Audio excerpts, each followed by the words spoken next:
Welcome to Positively Las Vegas, a look at the good things happening around the valley. I'm Kalina Estrinos. For the next 30 minutes, we're going to share the latest stories that showcase the reasons why we love Las Vegas. That means the people, the businesses, and all the activities that make the valley a great place to live. We'll also share fun things to do in Las Vegas each week. Now the story of a millennial entrepreneur who's rolling up his sleeves and making Las Vegas a better place to live for everyone. And this month's Vegas Stronger champion, 13 Action News anchor Jackie Kostek introduces you to the incredible work of a Las Vegas native, Dante Scott. 2 years ago, real estate investor and entrepreneur Dante Scott was planning to buy the H Street home of a local veteran. But that plan quickly changed. When I met him and sat down with him and seen and read his story, I realized, hold up, it's bigger than a dollar. Scott shifted his focus from how to go about buying the home to how to use his skills and resources to make sure that the veteran could stay in it. We live in a capitalist society. I understand that, right? We all have to make a living. But can I do that and also, help at the same time? The H Street project is just one of many initiatives run by Scott's nonprofit. The Housing Assistance Corp works to help people stay in their homes, make necessary upgrades, and take pride in their community. In January, a team of volunteers surprised Althea Williams, affectionately known as the mother of the community, with a home makeover. What we're doing right now with the Beautify the Block project is amazing because we're able to go to all these different subdivisions and tap in right, directly with the communities. Scott says that means engaging with homeowners, kids who grew up there, other nonprofits, and community leaders. Scott says what he's most proud of is showing former gang members how to take ownership and pride in their neighborhood. And so the same areas where, they went to jail and they may have done illegal things, they're able to take a different perspective and say, hey, listen, let's protect it. Let's clean it up. Scott says everything he does with Housing Assistance Corp is simply doing his part to take care of home. When you come from it, you take pride in it. And you tend to take care of the things that you take pride in. For all of Scott's work to make Las Vegas a better place to live, he is our Vegas Stronger champion. At Finley Automotive, we want to highlight the good people who are doing great things in our community every day.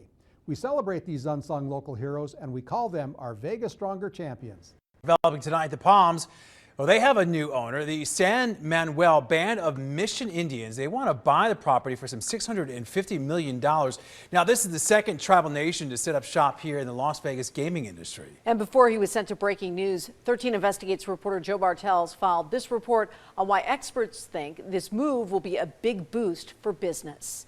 The property is the epitome of elegance and class, but the soon-to-be former owner, Station Casinos, shuttered the Palms, citing slow business amid the pandemic. Very significant that the San Manuel Band has bought the Palms. We have had another tribal gaming organization, Mohegan Sun, operate a casino in Las Vegas, but this is the first time we've had a tribe buy a casino.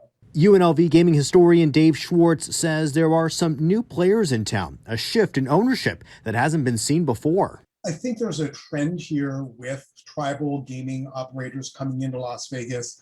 I think it's because of two things. First of all, tribal casinos are very successful around the country. Second of all, Las Vegas is a market that a lot of people want to get into. The property burst onto the scene in 2001 with the legendary Maloof family. Station Casinos invested hundreds of millions of dollars to revamp the property, now selling it for a net loss. Well, I think it's tremendous news for Vegas. I mean, first of all, we get a top-notch hotel out of mothballs, sooner than later. And second, we've got a brand new operator. And every time you get a new operator coming to town, that can mean good things, especially these guys, California Indian tribes. They have a very interesting player-friendly model. Anthony Curtis with LasVegasAdvisor.com says don't expect major changes, at least not at first. The tribe is telling 13 Action News they have no plans to change the name at this time. They will serve alcohol 24/7 and have similar comp policies as other Las Vegas resorts, and they are having conversations with the Culinary Union for the property to remain a union shop. I think for the consumer, this is a very exciting development. I think that, you're going to see, when you see the Native American tribes go from the success they've had to come to Las Vegas and then ply their way here, I think it's going to be a good thing for the consumer. And once again, that was Joe Bartels reporting. Now, the transaction is still under the regulatory approval process, but it is expected to be finalized some point later on this year. However, tonight there is really no timeline as to when Palms may reopen to the public. Well, Palms, as Joe is mentioning there, will become Las Vegas's first property to be owned by a Native American tribe. Now, earlier this year, the Mohegan Sun inside Virgin Hotels became the first casino operated by a tribe. The Mohegan tribe is from Connecticut. The Palms hasn't been around for very long, but the property has been through some major changes and several different owners. You can dig a little deeper into that history, and we have an in-depth story posted on our website right now, as well as more information on the new ownership. Just visit ktnv.com. Provide an outlet. We let people get away and forget about what's going on in their world at work or at home, and just get away and enjoy a night out. That gets me excited. Yeah, Don Logan's been around baseball for a long time, and the Aviators will be back in the batter's box this week when their season gets up in full swing. For fans and staff of the team, it's been a long road to get to this point. And thanks for staying with us for 13 Action News live at 6:30 tonight. Well, the team's going to be hosting the Sacramento River Cats for a 6-game homestay. That's going to be starting on Thursday. And anchor Jackie Kostick right now is live at the Las Vegas ballpark with more on what the season will look like. Jackie. Yeah, Trisha and Todd, you probably do remember the Aviators' first season back in the summer of 2019. They sold this place out 47 games. They won Ballpark of the Year, and the Aviators ended up making it to the playoffs. Well, of course, the pandemic then hit, and they had to spend all of last season sitting out, which was unfortunate. But take a look at the field right now. Crews are just cleaning up after the players were out there for practice for about the last hour and a half. I did see a lot of home runs being hit, so that's a good sign for Thursday's opening game. Also a good sign for Thursday, the team has been approved to host 50% capacity starting with that home opener. And I spoke to team owner Don Logan, and he said that those extra tickets will likely go to season ticket holders. The team is hoping to be at 100% capacity by June, and you will see some changes at the ballpark as the season gets underway. The concessions will be more limited this year, and fans will find hand sanitizing stations around the park, and they will also be asked to wear their mask when they're not eating or drinking. But I spoke to the manager of the Aviators today, and he says that after last season, the team is just appreciating every part of being back. We're starting a season that means something in 2 days, and that means a lot. That means a lot to the coaches. It means a lot to the players. It means a lot to the front office and the fans of Las Vegas. And I think it's not lost on anybody. Yeah, the players and the team just so grateful to be back here at Las Vegas ballpark. They will begin the season with a 6-game homestay against the Sacramento River Cats. That begins again on Thursday, and then they'll head out of town for several road trips before coming back to Las Vegas in early June. Reporting live, Jackie Kostick, 13 Action News.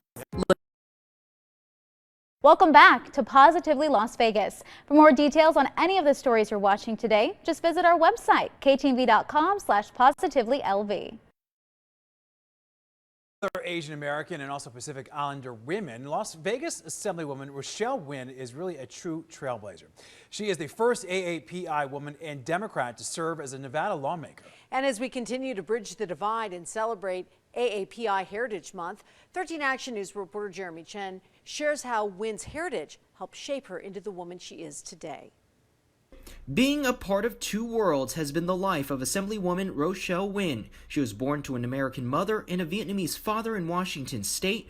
Her father, a Vietnamese refugee who came over to the United States after the Vietnam War ended in 1975. He and his mother met while she was teaching recent immigrants English, starting a budding relationship. A couple years later, I came along, and 4 years after that, my sister came along. Growing up with her parents, working blue-collar jobs, she worked hard in school but still kept in touch with her Asian roots, despite being seen as white in school. I'm obviously white, appearing, but I think having that kind of multicultural background, I have empathy and understanding of the privilege that I have because of the way I look. She took an interest in law, eventually becoming a criminal defense attorney. Her life was set, and then 2018 happened. Nguyen was encouraged to fill and was appointed to a vacant assembly seat in District 10 in central Las Vegas. She initially had doubts, never thinking about a future in politics.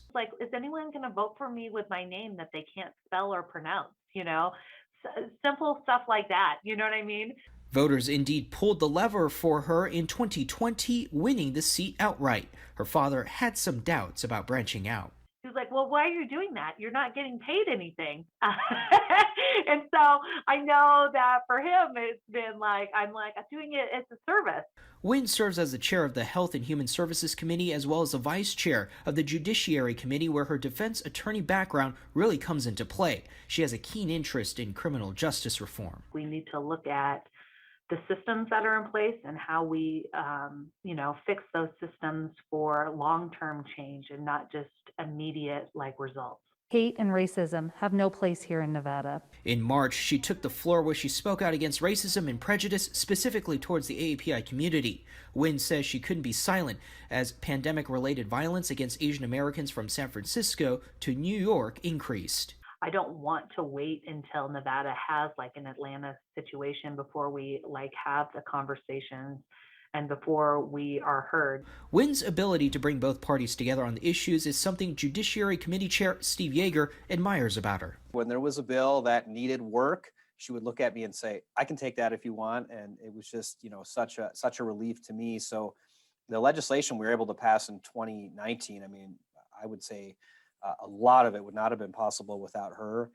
As the Asian American Pacific Islander population continues to grow in Nevada, Wynn believes representation on all levels is absolutely important. Ultimately, she hopes her position as a lawmaker will inspire others in the AAPI community to run for office. Having those conversations and people being able to see people that look like them, have names like them, in these positions will only encourage other people in the future to do so. Jeremy Chen, 13 Action News. It's people's lives.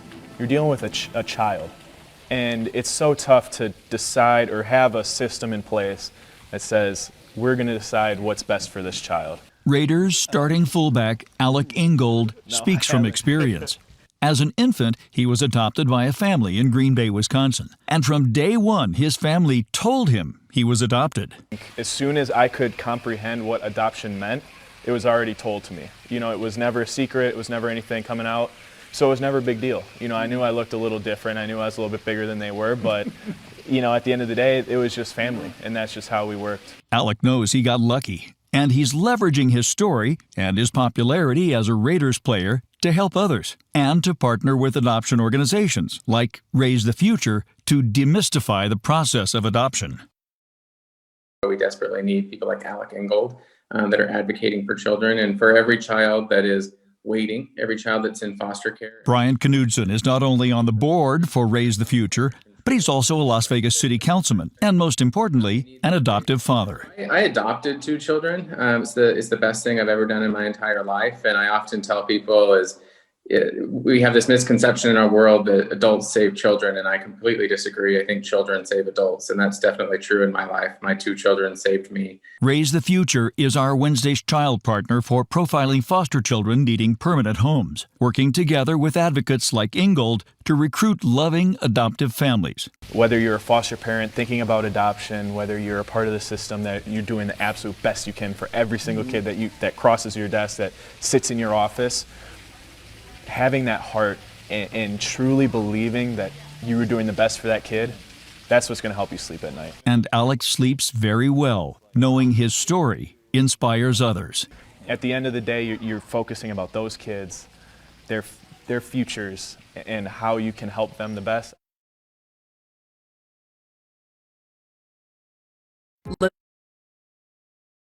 Welcome back to Positively Las Vegas. For more details on any of the stories you're watching today, just visit our website, ktv.com/positivelylv. Happy Cinco de Mayo. We're taking a look inside Vegas Test Kitchen as they prepare for the big day. It's time to celebrate the rich culture, history, and flavor of Mexico. Cinco de Mayo is much more than a party. Peter Guzman, president of the Latin Chamber of Commerce here in the Valley, says there's important history behind the holiday. The date of the Mexican Army's May 5th, 1862 victory over France. That's the true meaning of it. It was the Battle of Puebla. While the holiday is not widely celebrated in Mexico, Cinco de Mayo was first held in Southern California in 1863 as a form of solidarity, honoring Mexican culture and heritage. It became an opportunity to celebrate, Mexican identity, Hispanic identity, and promote ethnic consciousness. And I think that's a good thing, a way to bring people together. And it has. I mean, Cinco de Mayo has really turned into you can call it a party, a celebration, but it's a way of bringing people together. And Vegas Test Kitchen in downtown Las Vegas is doing just that by offering a special celebration in honor of the big day. Obviously, we love to party here. We love to do events. We love to activate.